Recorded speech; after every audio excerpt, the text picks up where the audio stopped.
नमस्कार, स्वागत है आपका द न्यूज़ लॉन्चर पर। मैं हूं अशोक वानखेड़े, लेकर आया हूं एक विशेष कार्यक्रम। जब नीट का पेपर लीक हुआ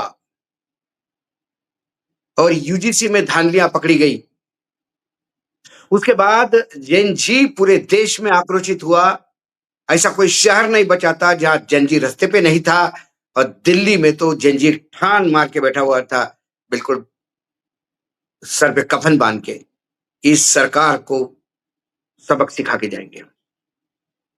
बहुत समय लिया सरकार ने शिक्षा मंत्री का इस्तीफा लेने में, और वो भी डर के मारे लिया। लेकिन बार-बार प्रधानमंत्री ये बता रहे थे कि हम ऐसे कानून बनाने जा रहे हैं कि इसके बाद कोई धांधली नहीं होगी। बहुत बड़ी-बड़ी बातें कर रहे थे। तब भी लोग कह रहे थे साहब 2023 में भी आपने ऐसे ही कहा था कानून बनाते समय। अब उस कानून में 3 साल की जगह 10 साल की सजा दोगे तो ऐसा क्या बदलाव होगा? बदलाव सिस्टम में चाहिए। लेकिन मोदी जी है तो मानते नहीं। उनको लगता है क्योंकि वो अपने आप को भगवान का अवतार समझते हैं, अविनाशी समझते हैं, नॉन बायोलॉजिकल समझते हैं।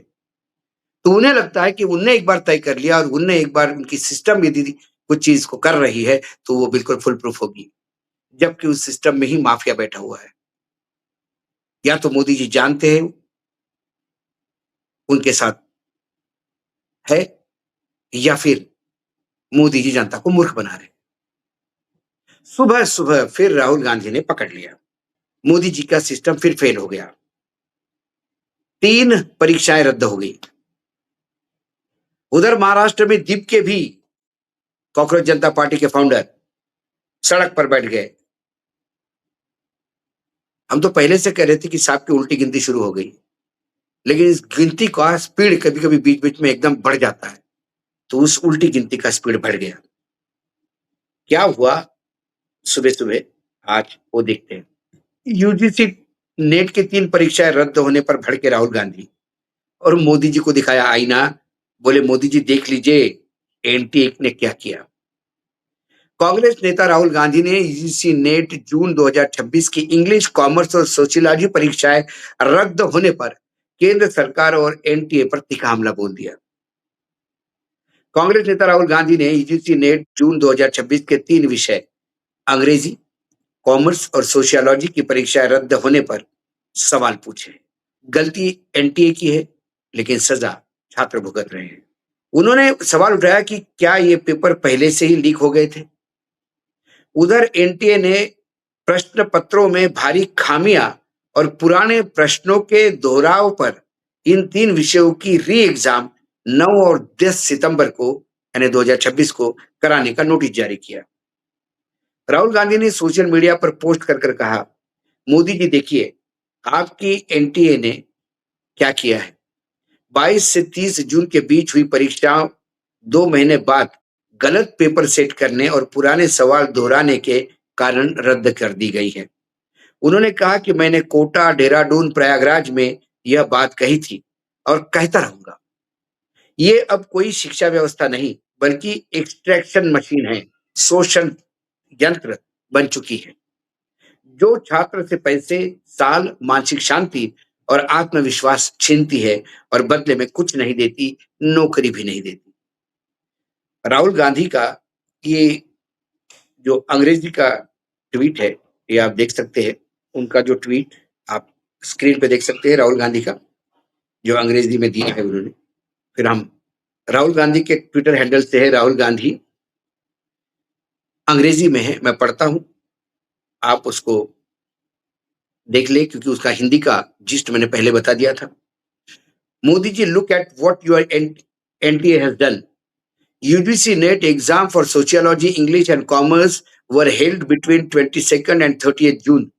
Nearly 2 months later, NTA has cancelled all three because it set faulty papers and repeated old questions.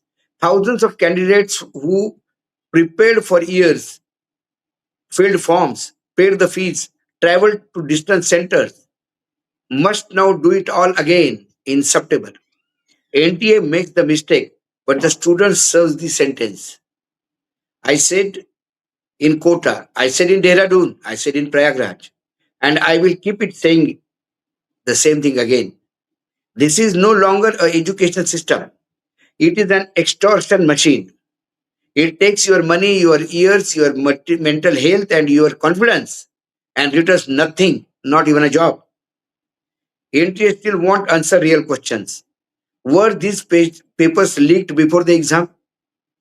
Just like every one other arm of the Modi government, NTA never says it's their fault. Just like every other compromised paper, I am absolutely sure there will be no accountability. Dharmendra Pradhan's resignation was the first step, not the last, not the least. NTA leadership must be held accountable too. Every student sitting in this exam again in September, you are not a problem. PM Modi built a system that cannot run the exam and then blame the student who may take it. Your years are being stolen and we will not stop until PM Modi answer for it. और नीचे वो UGC का उन्होंने notice दिया है, उसको नथी किया है। कुल मिलाकर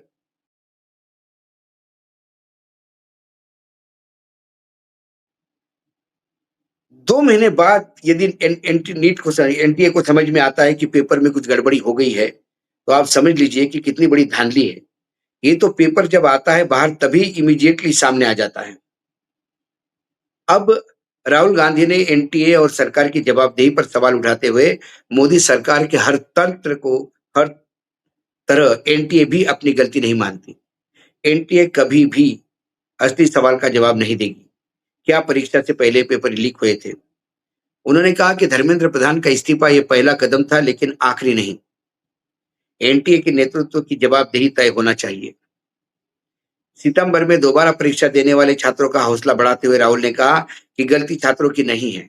पीएम मोदी ऐसा सिस्टम बनाया है जो परीक्षा ठीक से नहीं करा सकता और फिर परीक्षा देने वाले छात्रों को ही दोषी ठहराया जाता है। आपके साल छिने जा रहे हैं और जब तक पीएम मोदी इसका जवाब नहीं देते हम नहीं रुकेंगे। नोटिस के अनुसार इंग्लिश, कॉमर्स और सोशियोलॉजी के पेपर में तथ्यात्मक अनुवाद और टाइपिंग की गलतियां भी पाई गई। अब अंग्रेजी की परीक्षा 9 सितंबर को शिफ्ट 1 और कॉमर्स को शिफ्ट 2 में होगी। सोशियोलॉजी का रीटेस्ट 10 सितंबर को शिफ्ट 1 में कराया जाएगा। एनटीए ने स्पष्ट किया है कि छात्रों से दोबारा परीक्षा शुल्क नहीं लिया जाएगा, सीटों की संख्या नहीं घटेगी। एनटीए ने साफ किया है कि 84 विषयों के परिणाम निर्धारित कार्यक्रम के अनुसार ही घोषित किए जाएंगे। इन 84 विषयों के जेआरएफ, असिस्टेंट प्रोफेसर पात्रता और पीएचडी प्रवेश की ई प्रमाण पत्र जारी करने में कोई देरी नहीं होगी। इसके अलावा असिस्टेंट प्रोफेसर की पात्रता के लिए दोनों परीक्षाएं जून या रिटेस्ट में शामिल अभ्यर्थियों से उच्च संख्या के आधार पर 6% चयन होगा। किसी भी विषय की सीटें घटाई नहीं जाएगी। वही परीक्षा रद्द होने पर विरोध जताते हुए कहा कि सालों तक तैयारी करने दूर दराज के केंद्रों तथा यात्रा करने वाले छात्रों को सिस्टम की नाकामी की सजा भुगतनी पड़ रही है। उन्होंने आरोप लगाया कि शिक्षा व्यवस्था छात्रों के पैसे, समय और मानसिक स्वास्थ्य के छीनने की मशीन बन चुकी है। अब क्या इस पे जवाब देंगे प्रधानमंत्री? प्रधानमंत्री क्या कहेंगे कि मैंने जो फुल प्रूफ बात कही थी और मैंने कहा था कि ये बिल्कुल अब इसके बाद कुछ नहीं होगा, कड़ी प्रावधान होंगे। तो क्या एनटीए के जो अधिकारी बैठे हैं अंदर, जो आपका सिस्टम में जो पूरे अधिकारी बैठे हैं, जो एडमिनिस्ट्रेटर के लोग बैठे हैं, जो ये पेपर सेट करवाने का काम करवाते हैं, पेपर चेक करते हैं बाद में सेट करने के बाद, क्या उनकी जवाबदेही तय होगी?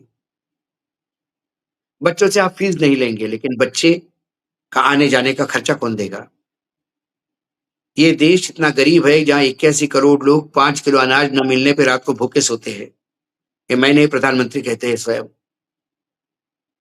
5 किलो अनाज पे जिंदा इस देश को यदि उनके बच्चों को परीक्षा के लिए कहीं जाना भी होगा आज, 500 रुपए भी लगेंगे आने-जाने में, तो उसकी भी व्यवस्था कौन करेगा? क्या मोदी जी अपने पॉकेट से देंगे?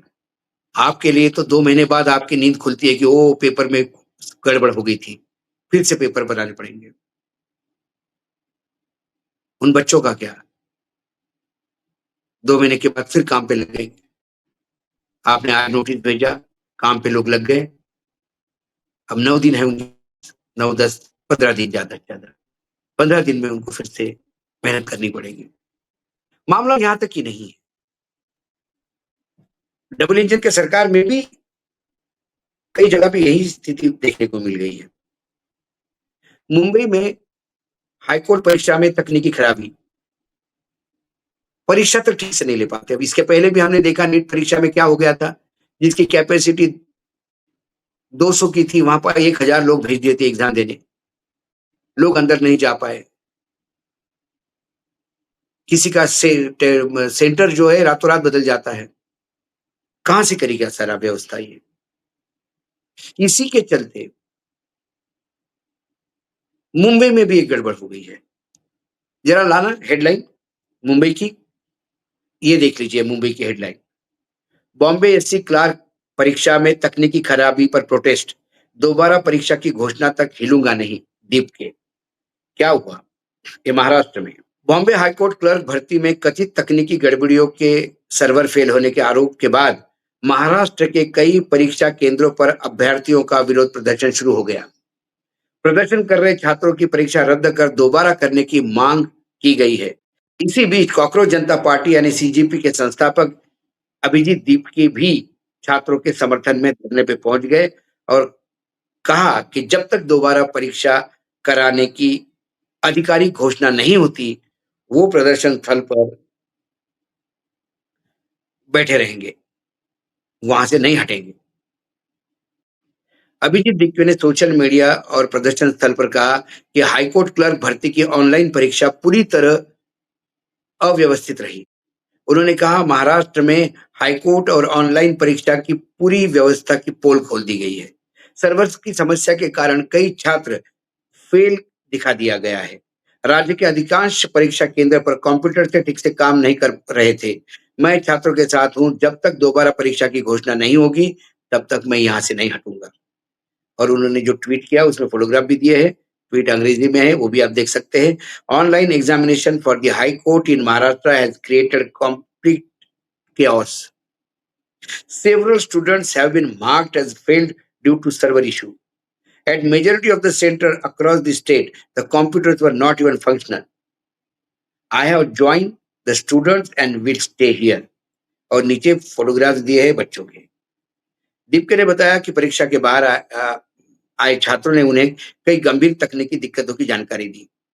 एनआईए से दीपक के ने कहा कि परीक्षा शुरू होते ही कई कंप्यूटरों में समस्या आने लगी। कुछ अभ्यर्थियों का माउस काम नहीं कर रहा था तो कईयों को कीबोर्ड खराब थे। कुछ उम्मीदवारों ने बताया कि वे प्रश्न हल करना शुरू ही कर पाए थे कि सिस्टम अचानक काम करना बंद कर दिया। दीपके का दावा है कि परीक्षा शुरू होने के करीब 10 मिनट के भीतर बड़ी संख्या में अभ्यर्थियों का सिस्टम लॉग आउट हो गया। बाद में उन्हें परीक्षा में असफल दिखाया गया। दीपके ने पूरे घटनाक्रम को सरकारी व्यवस्था और परीक्षा प्रणाली की विफलता बताया। उन्होंने कहा कि यह छात्रों की गलती नहीं बल्कि पूरे सिस्टम और सरकार की नाकामी है। यदि ऑनलाइन परीक्षा करनी है तो पहले यह सुनिश्चित करे कि कंप्यूटर सर्वर व अन्य तकनीकी व्यवस्था पूरी तरह से तैयार हो। दीपके ने आरोप लगाया जब तक छात्रों की परीक्षा केंद्र पर मौजूद अधिकारियों से शिकायत की तो उन्हें यह कहकर टाल दिया कि उन्हें परीक्षा देना है ही नहीं आता। उन्होंने कहा अगर अधिकारियों के पास इतनी समझ थी तो उन्होंने पहले अच्छे कंप्यूटर, सही कीबोर्ड और माउस लगाना चाहिए था। सर्वर की व्यवस्था पहले से दुरुस्त कर लेनी चाहिए थी। प्रदर्शन स्थान पर पहुंचने से पहले दीपके ने दावा किया था कि परीक्षा केंद्र पर एक जिला न्यायालय के न्यायाधीश भी मौजूद थे। उन्होंने मांग की कि अभ्यर्थियों को लिखित रूप से यह आश्वासन दिया जाए कि परीक्षा दोबारा कराई जाएगी और अगली बार वही खराब मशीनें इस्तेमाल नहीं होगी। उन्होंने कहा कि कुछ छात्रों का भविष्य दांव पर लगा है। जिला न्यायाधीश बाहर आकर लिखित आश्वासन दे कि परीक्षा दोबारा होगी, तकनीकी गड़बड़ियों की पुनरावृत्ति नहीं होगी। दीपके ने ऑनलाइन भर्ती परीक्षाओं की व्यवस्था पर सवाल उठाए। उन्होंने कहा कि अगर सरकार के पास ऑनलाइन परीक्षा कराने के लिए पर्याप्त बुनियादी ढांचा है नहीं है, तो ऐसी परीक्षाएं कराई क्यों जा रही है? इसका उद्देश्य क्या है? उन्होंने दावा किया कि यह पहली बार नहीं हुआ जब किसी ऑनलाइन भर्ती परीक्षा में सर्वर फेल होने या कंप्यूटर उपकरण खराब होने जैसी शिकायत सामने आती है। परीक्षा देने पहुंचे कई अभ्यर्थियों का कहना है कि उन्होंने महीनों परीक्षा की तैयारी की थी, लेकिन तकनीकी समस्याओं के कारण उनका प्रदर्शन प्रभावित हुआ। उन्होंने आरोप लगाया कि परीक्षा की निष्पक्षता पर सवाल खड़े हो गए और सभी प्रभावित उम्मीदवारों के लिए दोबारा परीक्षा कराई जानी चाहिए थी। प्रदर्शन कर रहे छात्र सीजेपी दोनों मांग कर रहे हैं कि जिन केंद्रों पर तकनीकी खराबी आई है, वहीं पूरी परीक्षा रद्द कर नई तारीख घोषित की जानी चाहिए। उनका कहना है कि जब तक इस संबंध में आधिकारिक घोषणा नहीं होती, आंदोलन जारी रहेगा। फिलहाल बॉम्बे हाईकोर्ट या परीक्षा आयोजित करने वाली एजेंसी की ओर से इस पर कोई आधिकारिक बयान नहीं आया। क्या करें? बहुत घनघोर समस्या है। ऑनलाइन परीक्षा का इंफ्रास्ट्रक्चर क्या? ऑनलाइन परीक्षा का इंफ्रास्ट्रक्चर है कि आप अलग-अलग जगह पर जहाँ कंप्यूटर की व्यवस्था है, वो जगह पर आप हायर करते हैं। लेकिन कई जगह हमने देखा कि जितनी कैपेसिटी है उससे ज़्यादा वहाँ ल लड़के अलॉट होते हैं। कई जगह हमने देखा कि कंप्यूटर का सर्वर ठीक से अटैच नहीं होता। अभिजीत दीपके ने जो सवाल उठाए हैं कि कभी माउस काम नहीं करता, कभी कीबोर्ड काम नहीं करता, ये तो उस परीक्षार्थी की किस्मत ही अच्छी है कि उसको एक अच्छा सिस्टम मिले, जिस पे वो बैठ के अपना एग्ज़ाम दे पाए। नहीं तो अक्सर सिस्टम बीच में से लॉग आउट हो जाता है और वो ठीक करने में जितना समय लगता है, उतना ही समय उसके एग्ज़ाम का चला जाता है। क्या महाराष्ट्र सरकार के पास या जो भी एग्ज़ाम कंडक्टिंग अथॉरिटी है, उनके पास पूरे महाराष्ट्र का कोई डाटा बैंक है? कि कितने शहरों में, शहरों वाइज़ कि कितने-कितने उनको कंप्यूटर लैब है और कहाँ-कहाँ कितने-कितने सेट लगे हुए हैं, उसका मेंटेनेंस कैसा है? क्या सरकारी सर्वर वेल मेंटेन्ड होता है? कई सारे सवाल हैं और इन सवालों के बीच में एक तरफ राहुल गांधी घेर रहे हैं, दूसरी तरफ सीजेपी रास्ते पे है। क्या महाराष्ट्र गवर्नमेंट इस परीक्षा के यानी खासकर हाई कोर्ट इस परीक्षा को लेकर कोई निर्णय लेता है? ये तो समय बताएगा। दूसरी तरफ एनटीए कैसा फिर से फेल हो गया, इसका ताजा उदाहरण और ये तब फेल्योर है जब कड़े कानून और सिस्टम में बहुत सारे लोगों को ट्रांसफर करने के बाद सामने आई। कुल मिलाकर एक बात तो तय है, मोदी जी और मोदी जी का सिस्टम कम से कम एग्जाम करवाने में टोटल फेल हो गया और यही दुखती रग है जन जी की। जब एग्जाम ही नहीं होंगे तो फिर आगे जॉब्स क्या होंगे? कुल मिलाकर राहुल गांधी और दीपके दोनों तो मार्केट में डटे हुए हैं। राहुल गांधी का बढ़ता हुआ ग्राफ बच्चों के बीच पहले ही सत्ता पक्ष के लिए चिंता का विषय है। ऐसे में जब लूज बॉल सत्ता की तरफ से आएगा, राहुल गांधी छक्का तो मारेंगे और दीपके ने बता दिया है कि धर्मेंद्र प्रधान का इस्तीफा ही हमारा फोकस नहीं था। हमारा फोकस यानी बीजेपी का फोकस जो है वो पूरी शिक्षा प्रणाली में सुधार लाना और परीक्षा प्रणाली में सुधार लाना ये है। देखते हैं इस लड़ाई का अंत कब होगा और क्या इस देश में वाक़ई फुल प्रूफ एग्ज़ाम सिस्टम ईज़ाद हो सकता है या नहीं? आज यहीं पर पूर्ण विराम देते हैं। फिर आता हूँ किसी विषय के साथ, तब तक के लिए नमस्कार। देखते रहिएगा न्यूज़ लॉन्चर।